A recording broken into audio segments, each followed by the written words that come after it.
E aí, pessoal do YouTube, sejam bem-vindos a mais um vídeo aqui no canal da Aurora Engenharia. No vídeo de hoje eu vou mostrar para vocês tudo, ou praticamente quase tudo, né, sobre instalação hidráulica de reservatório de água, caixas d'água, né? Então, sem mais delongas, bora iniciar. Eu vou mostrar aqui direto da tela do projeto para vocês. E aqui a gente tem a primeira situação que eu quero mostrar, que é um reservatório de água fria, né, simples, nada demais, não tem pressurizador, sistema por gravidade, algo bem comum, né, em casas de baixo e médio padrão que a gente vê por aí, mas vocês vão ver que nem sempre o básico é tão simples, né? Então eu vou mostrar nos detalhes como que a gente faz um projeto como esse. Então, iniciando aqui pela parte de entrada da alimentação do reservatório, a gente tem o que a gente chama de manifold de entrada. Então, todo esse sistema aqui a gente coloca antes de entrar com a água que vem da rua para o reservatório. Lembrando que aqui, né, eu fiz esse projeto meio que fictício, a gente tem bastante espaço aqui, nem sempre, né, em todo projeto você vai ter esse espaço, né? Mas esse manifold de entrada, ele pode ficar lá no térreo também, não precisa subir para a sala técnica. Você pode fazer um espaço reservado para ele lá embaixo. Então, vamos explicar como que funciona isso daqui. Então, aqui é o tubo e o registro que vem, né? A água da concessionária vai subir por aqui. A gente tem uma válvula de retenção que impede um refluxo aqui, né? Um fluxo ao contrário, né? Eventual retorno de água da caixa para a rua, né? Essa válvula impede isso. Aqui a gente tem um par de registros, ó. Um registro aqui, outro registro aqui, e um par de uniões também, união aqui e união aqui, que vão servir para a gente poder retirar e dar manutenção nesse sisteminha de filtros, tá? Então a gente tem um filtro Y e um filtro de resíduos aqui, que servem para filtrar essa água que vem da concessionária para que a água chegue limpa no reservatório, beleza? A gente tem também aqui, ó, um plug, um T com um plug. Esse plug serve simplesmente para, na hora de fazer essa manutenção, na hora de remover o filtro, se tiver algum tipo de dificuldade aqui, você remove o plug e vai aliviar um pouco a pressão. Você vai conseguir mais facilmente retirar o filtro aqui. Também temos o bypass, caso essa manutenção se prolongue um pouco mais, né? A pessoa retire aqui, não coloque um novo, né? Logo de cara. Então tem o bypass para o sistema funcionar normalmente. Aqui na frente a gente tem um manômetro, esse manômetro vai ajudar a gente a controlar, né, medir a pressão que está chegando da água da rua. E temos também uma torneira que vai servir simplesmente para auxiliar, né, nas manutenções aqui. Bom, por fim, a gente tem a entrada no reservatório, né? Toda entrada de alimentação no reservatório é feita na parte de cima, isso é uma regra bem básica. E o diâmetro que a gente está usando aqui é de 25 milímetros. É o diâmetro mais usual, né, que a gente tem aí para entrada de caixa d'água. Apesar de que você também pode usar 20 milímetros, né? Eu vi raramente projetos assim. Nunca vi diâmetros maiores do que 25, apesar de ser possível, tá? Mas a gente sempre faz com 25. Aqui embaixo, ó, a gente tem uma tubulação que sai da parte de baixo do reservatório com um registro. Essa tubulação aqui é a tubulação de limpeza do reservatório, tá? O destino dessa água do reservatório, né, que você vai fazer a limpeza, como que a gente faz? A gente costuma jogar, direcionar para a rede pluvial, a gente direciona indiretamente através de um air gap. Então, tem várias maneiras de se fazer isso, né? A gente faz uma separação atmosférica. A gente não deve conectar o tubo diretamente, né, na rede pluvial e muito menos na rede de esgoto. Isso a norma também fala para a gente, tá? Então, essa é a tubulação de limpeza. Do lado de lá, que a gente tem essa tubulação aqui, ó, que sai da parte de cima da caixa d'água e não tem registro, é o extravasor da caixa d'água. Então, caso tenha algum problema ali na torneira boia, né, a água começa a entrar e não para de entrar, ela vai sair por esse extravasor. E o diâmetro que a gente está usando aqui é de 50 milímetros, né? Eu recomendo sempre você colocar pelo menos 2 ou 3 diâmetros a mais do que a tubulação que alimenta a caixa. Então, se a gente está alimentando com 25, Eu gosto de colocar o extravasor com 50, tá? Então, um diâmetro a mais seria 32, dois diâmetros a mais seria 40, né? 3 diâmetros a mais, então eu estou colocando aqui 50 milímetros. E para onde jogar, né, essa água do extravasor? Aqui a gente tem que ter um certo cuidado, tá? Essa água ela não pode ir para o mesmo local que a água da limpeza. A água da limpeza, a norma, ela fala para a gente que ela não deve, a descarga dessa água, ela não deve incomodar os usuários. Já a água do extravasor, ela tem que servir como um aviso para os usuários. Então, se começar a sair água desse tubo aqui, é porque tem alguma coisa errada. Então, os moradores da casa, né, da residência, eles têm que estar atentos. Então, essa água, ela geralmente a gente coloca ela ainda em algum local visível ali, no corredor ou na parte do fundo da casa, ali, algum local que as pessoas vão ver, né, e até mesmo ouvir a água caindo. E aí elas vão tomar providência para ver o que está acontecendo ali no reservatório. A gente tem outro extravasor aqui, ó, que é o extravasor dessa bandeja, tá? Então, essa bandeja aqui, pessoal, é um item de boa prática, tá? Coloca essa bandeja em volta do reservatório, né?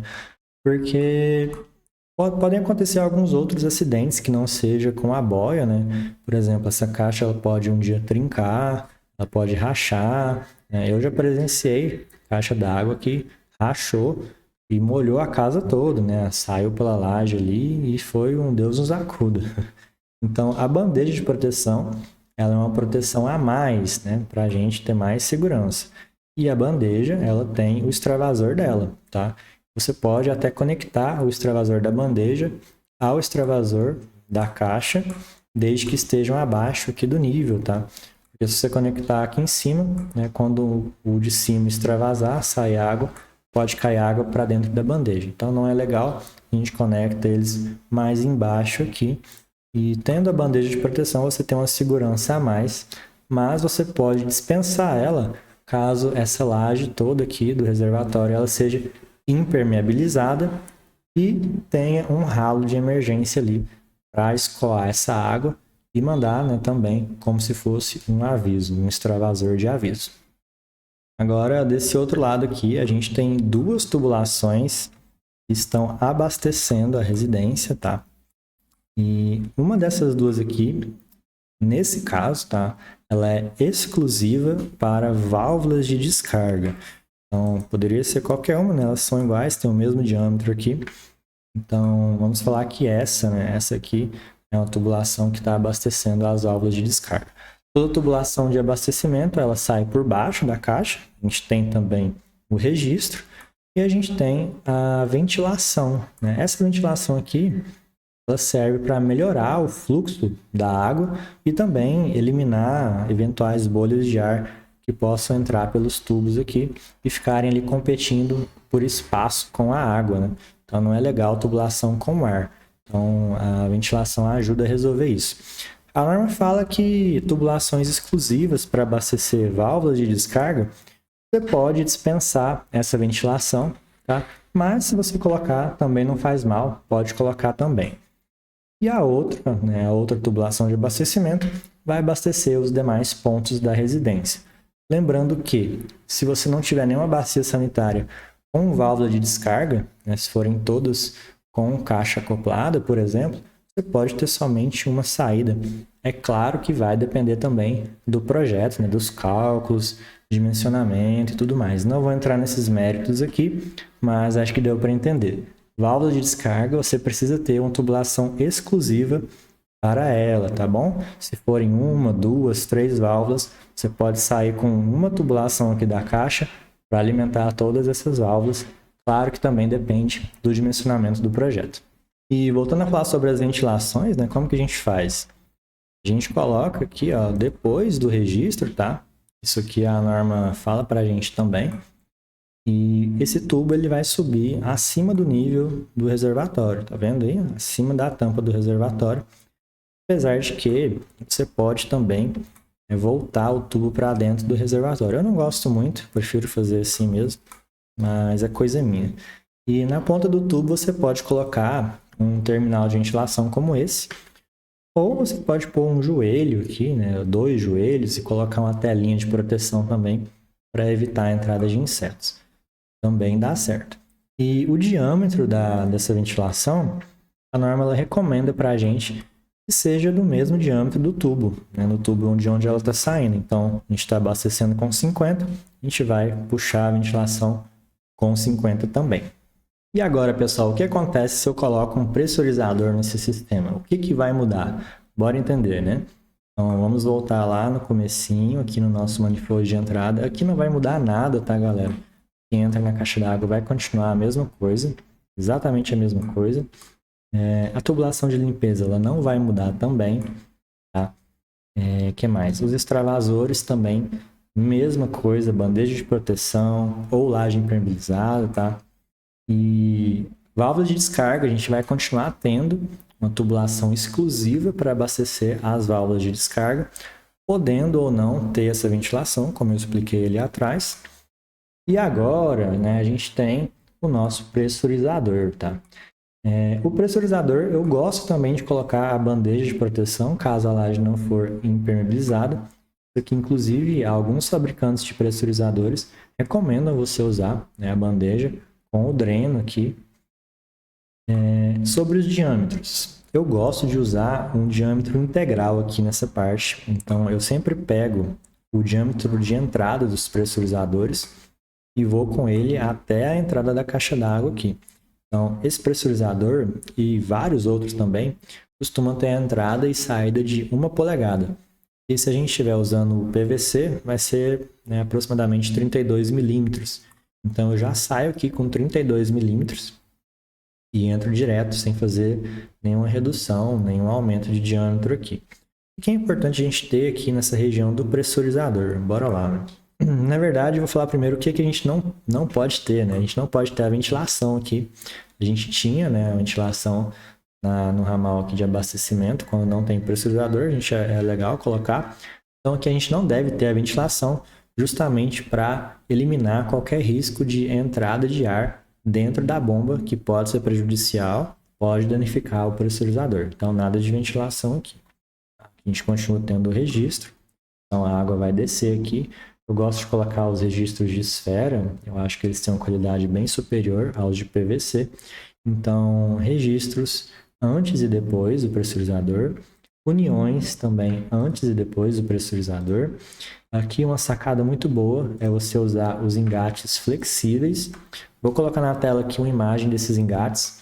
Você consegue comprar na internet e geralmente quem fabrica esses engates são as fabricantes dos pressurizadores também. Então, por que é legal usar os engates flexíveis? Na região aqui do pressurizador, né, se você ligar com tubos de PVC, por exemplo, vai estar correndo um risco sério, porque a bomba ela vai esquentar. Conforme ela vai sendo utilizada, ela vai esquentando, afinal é uma bomba. E o PVC não suporta, né, altas temperaturas, muito menos a pressões elevadas. Né? Quando você tem altas pressões e altas temperaturas, o PVC se torna muito frágil. Então, uma proteção aqui de pelo menos 1 metro, tá? Na entrada e na saída do pressurizador é o que a gente recomenda, beleza? Por falar nisso, né? A gente tem uma situação aqui que às vezes gera um pouco de polêmica. O que usar, né? Que material utilizar na região aqui do pressurizador, né? Para projetos pressurizados. Muitos projetistas eles defendem o uso de materiais mais duráveis, né, e de mais resistência, como o CPVC e o PPR, por exemplo. Inclusive, eu sou um deles. Eu prefiro utilizar, tá, em projetos de alta pressão, prefiro utilizar o PPR ou o CPVC, a depender da região do cliente, mesmo para água fria, estando pressurizado. Porque a gente está acostumado a fazer projetos de alto padrão. E no alto padrão, pessoal, a gente não fica assim, querendo economizar em tudo, entendeu? Então, se você tem opções, né? Opções de tubos, se você vai usar a mais barata, a mais frágil, para alto padrão, não faz muito sentido. Então, isso a gente conversa com o cliente e fala para ele, olha, uma casa dessa que você está fazendo, você vai gastar milhões de reais nessa casa. Colocar o tubo mais frágil do mercado, o tubo mais barato do mercado, não combina. Né? E realmente tem vantagens você usar uma tubulação mais confiável, como o CPVC e o PPR. Beleza, pessoal? Mas também, né, eu não vou condenar quem usa o PVC, né, a não ser que esteja usando aqui na entrada e saída do pressurizador. Aí sim, eu não gosto, tá? Aí sim é um risco grave. Agora, você ter o engate flexível ali de pelo menos 1 metro, né, e depois aí você vem com o PVC, ou você vem com o CPVC mais um trechinho, aí já é menos mal, tá? Porque essa região aqui, né, da saída é onde vai ter mais pressão, tá? E a depender da região, você pode ter regiões muito quentes e mesmo a água fria do reservatório vai estar um pouco mais quente do que 20 graus, que é a temperatura de trabalho do PVC. Mas, enfim, essa escolha aí, ela deve ficar a critério de cada projetista. Não vou entrar mais nesses méritos, vamos continuar as análises aqui do pressurizador. A gente também precisa ter o bypass, né, galera? Então, esse tubo que sai aqui, ó, é o bypass. Então, caso venha até alguma manutenção no pressurizador, você vai fechar esse registro aqui, vai usar as uniões, né, para retirar o pressurizador e a água vai continuar correndo aqui pelo bypass. A norma fala que nesse bypass você deve ter uma válvula de retenção, beleza? Vale abrir um parênteses aqui, tá? Que a depender do tipo de pressurizador, se ele é pressostato ou fluxostato, você não vai usar a válvula de retenção por recomendação do fabricante. Então, alguns pressurizadores com fluxostato, eles pedem para você usar, ao invés da válvula, usar o registro de esfera, tá? Mas isso daí, né, vocês têm que ficar atentos ao modelo e à especificação do fabricante do pressurizador que vocês estão utilizando. Certo, galera? Então, isso aqui, né, quando a gente tem o pressurizador, né, é dessa maneira que a gente faz. E agora eu trouxe uma última situação aqui para vocês, que é quando a gente tem um reservatório diferente, né? Essa caixa d'água aqui, que a gente chama de caixa d'água hermética, né? Ela é uma caixa d'água, né, mais bem trabalhada, uma qualidade um pouco maior. E ela tem apenas uma pequena particularidade que vai mudar, né, no projeto de uma para a outra. Aqui o restante é tudo a mesma coisa. A entrada, o manifold, sistema de limpeza, sistema aqui de extravasão, né? Sistema aqui de abastecimento das válvulas de descarga também é igual, o pressurizador não vai mudar. A única coisa que vai mudar é que a gente vai precisar ter uma ventilação exclusiva para a própria caixa, tá? Justamente para evitar a implosão dessa caixa, já que a gente tem um pressurizador que vai estar puxando a água dela o tempo todo e por ela ser hermética, né, a gente precisa aliviar essa pressão por meio de uma ventilação exclusiva para a caixa. Caso contrário, a gente corre o risco de uma implosão, né, que foi o que aconteceu no Submarino recentemente, que foi lá visitar o Titanic. Então, com pressão a gente não pode brincar. Então, tem essa particularidade aqui para as caixas d'água herméticas. E é isso, pessoal. Esse foi o vídeo de hoje. Eu trouxe aqui essas situações de projetos bem comuns, né? A gente geralmente faz bastante projetos assim, de água fria. Deixa aí nos comentários se vocês querem que eu traga um vídeo agora falando sobre o sistema de água quente. A gente trouxe aqui sistema de água fria. Próximo passo é trazer o sistema de água quente. E se você gostou desse vídeo, não esquece de deixar o likezão, que ajuda o canal a crescer, se inscrever, ativar o sininho para não perder nada e compartilhar com um amigo. Deixa sua força aí para mim nos comentários, que está sendo um desafio gravar toda semana, mas eu estou gostando muito dos resultados. O YouTube é uma plataforma bem mais legal de fazer vídeo do que o Instagram, a gente pode falar mais, né? Fica um pouco mais à vontade. Mas é isso, galera. Eu vou ficando por aqui. Grande abraço, até a próxima.